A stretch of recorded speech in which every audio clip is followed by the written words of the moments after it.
Alright, onward and upward with the Cylon Raider. If you remember yesterday, we looked at the top side and I started doing the weathering effects on it with the pastels. But by the time I turned the camera on, I was done with most of it. So what I wanted to do is, since I got the bottom to do, I'd show you more detail what I had done. But as you can see, the panel lines here on the trailing edge of all the panel lines have been done, and the exhausts around the exhaust have been dirtied up, and we got some scorch marks here and there, make it look like it's been through a battle, okay, just to make it look a little dirty. And on the other side, as you can see, still pretty pristine. So to get that effect on this side, here's what we do. First off, the parts I need. I've got this nice little kit of pastels that I picked up. Very inexpensive. I forget where I got this from. Any hobby store will have it, I'm sure. Very inexpensive. So we got this. I got some select brushes. These brushes I have marked, so when I put them in my jar with my brushes, I won't mix these up with paint brushes. Okay, these are only used for work with pastels. Along with, if you don't do this, you probably think about it, is I have certain brushes that I only use with decals also. I don't use brushes that have been used in paint on my decals. I try to keep them separate, so I got a couple of those. And I got a piece of really coarse sandpaper. So here's what I do. Take the chalk, the black chalk in this case. See that here. And of course my hand's in the way.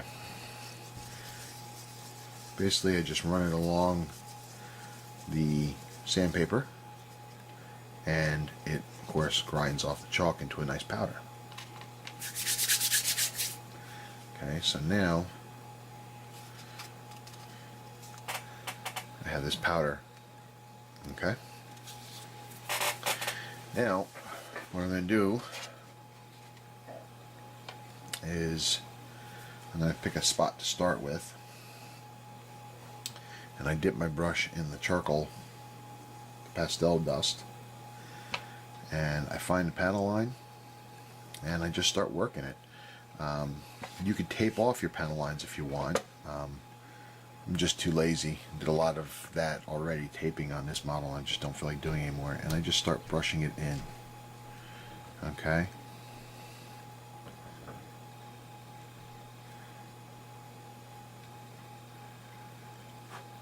Blow it off.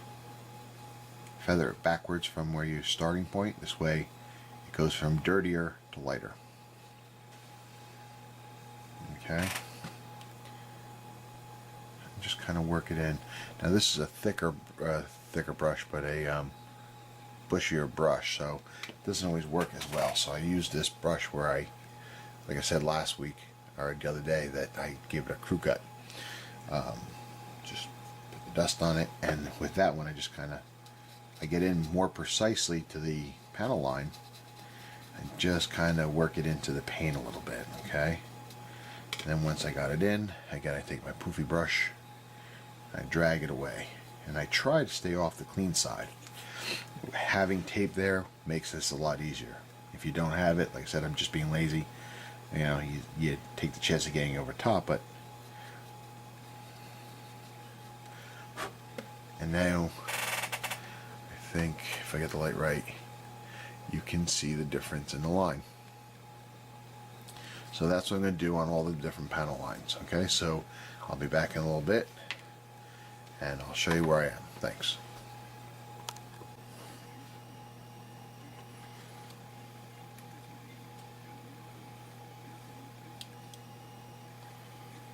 Hey everyone, welcome back. Working on the Cylon Raider still.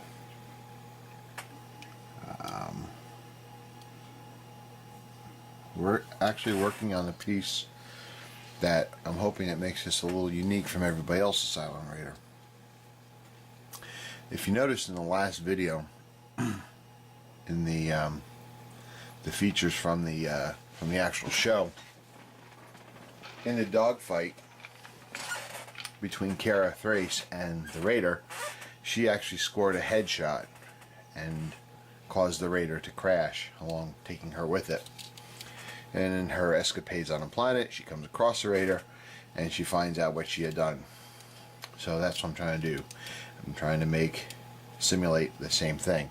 But if you'll notice, if you look at the profile of this Raider and then go back and look at that video, the head of this is not the same as in the TV show.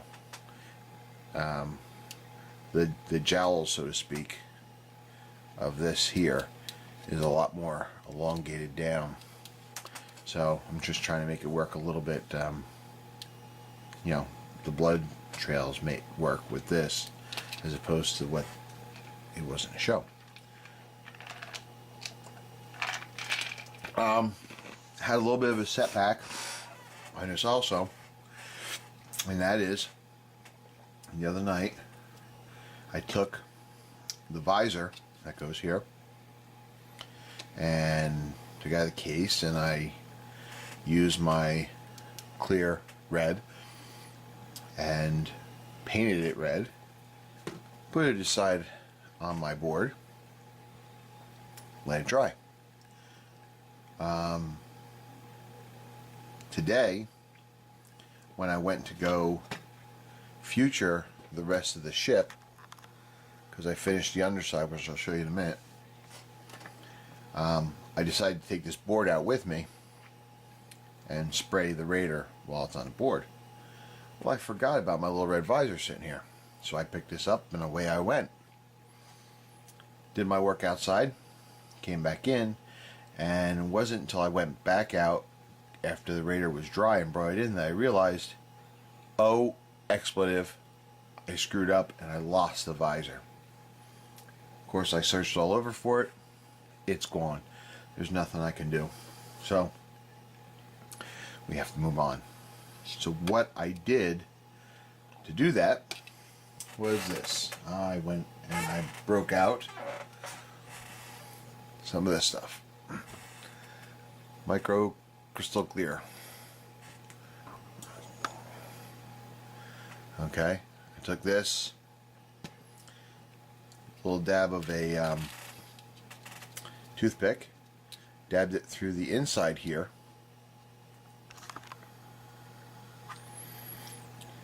and covered up the hole, and it should dry clear.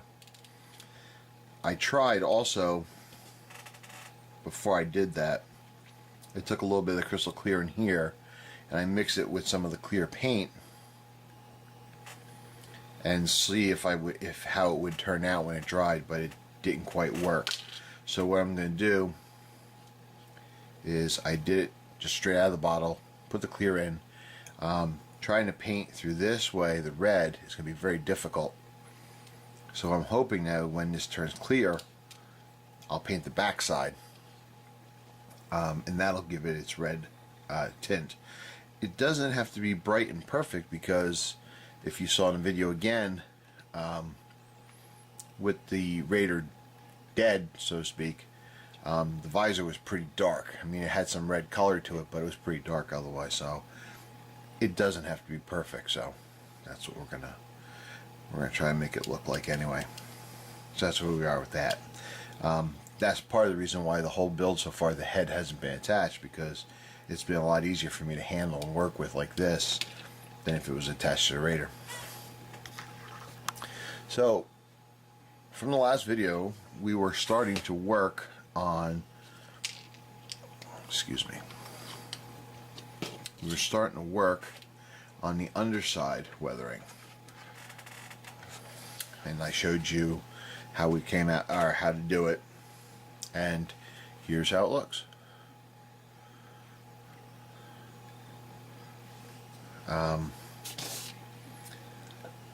Again, the rear of all the panel lines pulled back has been weathered, you know,